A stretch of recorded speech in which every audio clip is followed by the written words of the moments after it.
개념이야만 이해가 안 되죠. 예, 도저히 이해가 안 되는. 그러니까 그 국세청이 그런 데 관심 갖는 건 매우 잘하신 것 같고요. 또 한 가지 원인이 그 국내 그 투자자들의 해외 주식 투자, 이게 지금 작년까지 연간 100조 원 이상, 예, 한 200억, 300억 불 정도까지. 1,200~300억 불이 해외 주식 투자했다. 그러면 우리 돈으로 하면 한 200조 원 정도가 해외 주식을 투자했던 거잖아요. 네네. 이것 때문에 저기 해외 주식 투자에 의한 외환 유출을 좀 관리해 보자고 해서 아마 네. 개별 주식 레버리지 제도를 도입했던 것 같아요.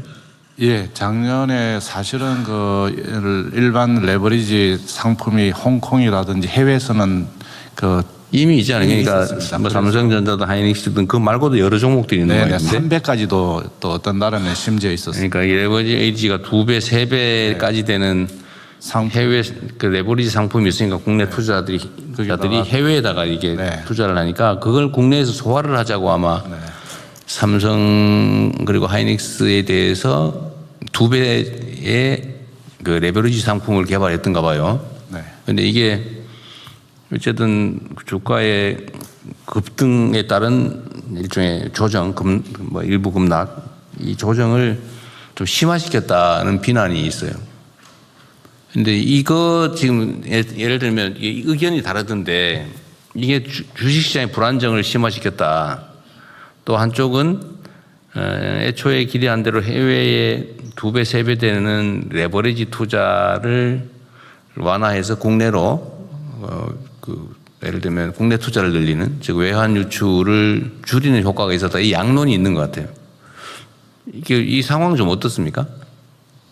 혹시 뭐 보완 대책이 있는지 한번 얘기를 잠깐 어디 담당 부서가 할까요? 이걸 금융위 소관인가요? 네, 그렇습니다. 한번 상황이 어떻게 됐는지 간단하게 말씀 한번 해봐 주시죠. 네, 그 말씀 주신 대로 이 취지가 뭐냐면 해외에서는 그때 됐고 해외에서는 2배, 3배까지 네, 우리나라 상품인데 우리나라 상품을 갖고 레버리지 상품이 있었고 그리고 또 국내 투자들이 해외 나가서 하고 있었고 그러니까 해외에서 되는 걸 국내에서 막는 이 제도를 오히려 국내 제도권 틀로 들어와서 투명하게 투자자 보호를 그쪽 가면 더 약하거든요. 그래서 투자자 보호 같은 경우는 예탁금이라든지 교육이라든지 더 강화돼서 보호하는 게 맞고 상품도 투자자 선택권 다양화하는 측면도 있고 그래서 오히려 자본시장 선진화라든지 이런 측면에서 이런 것들이 필요하다 이런 측면에서 했는데 문제는 이게 어쨌든 국내 투자자들의 불만의 한 원인이 됐던 건 사실인 것 같아요. 그러니까 이게 이제 상승 국면에서는 오히려 상승을 심화시키고 격화시키고 하락 국면에서는 하락을 좀 심화시키잖아요. 어쨌든 이 레버리지라고 하는 게 지렛대니까.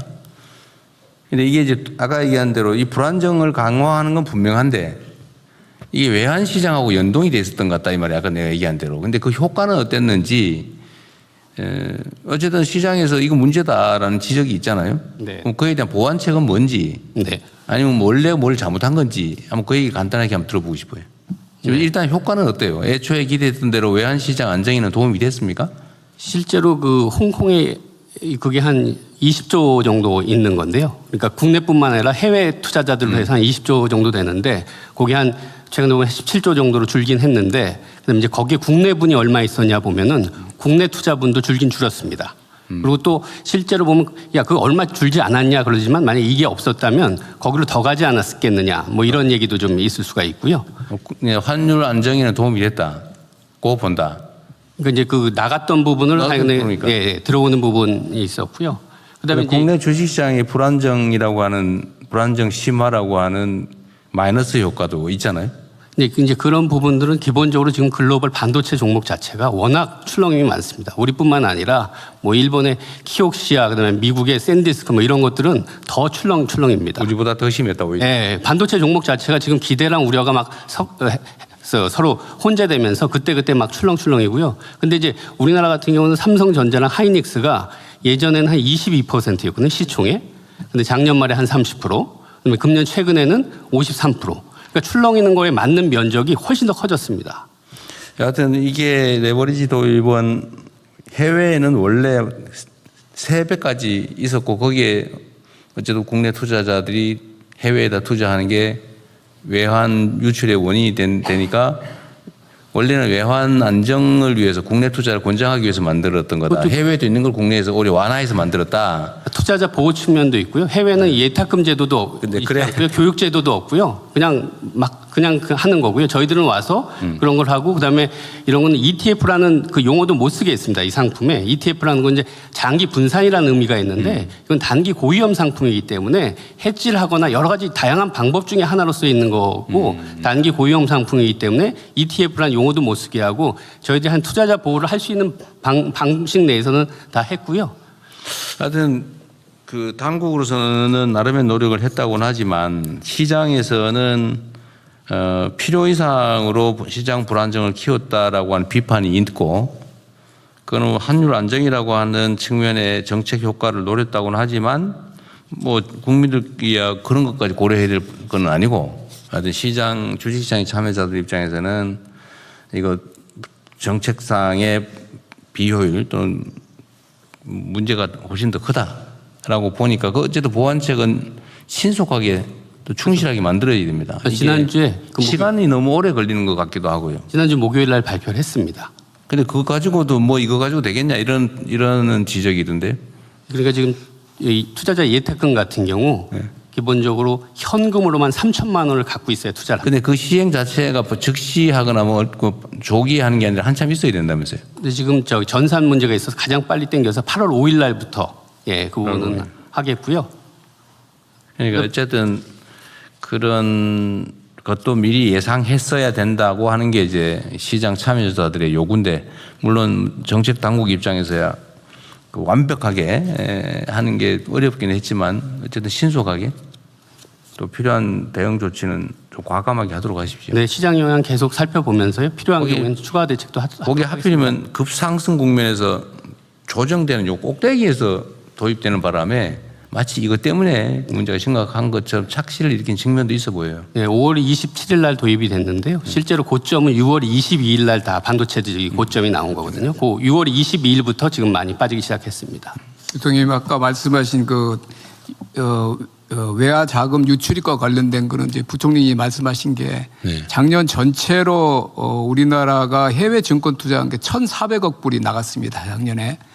200조 대는 나갔다는 거고. 해외 뭐 기관 작년에만 개인 그래서 그게 이제 개인이 400억 불이고요.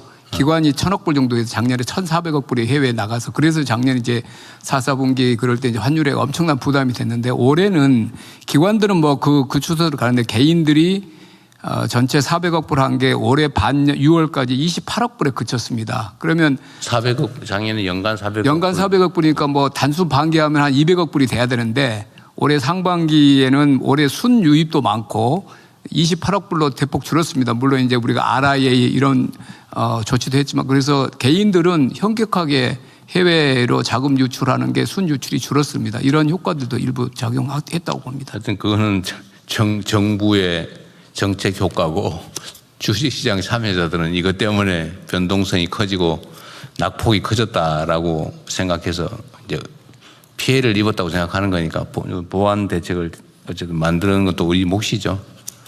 하여튼 정책이라고 하는 게 여러 면이 있어 언제나 어렵습니다. 이쪽을 방어하면 이쪽에 문제가 생기고 진짜 어렵죠. 우리 부처 장관님도 일하기 어렵죠. 이거 하면 저거 문제고 저거 하면 이거 문제고. 자 어쨌든 참 어려운 상황인데 또 어떤 슬기롭게 잘 대처해 갑시다. 네, 다음 할까요? 그럼 추가 의견 없으시면 원하는 대로 접수하겠습니다.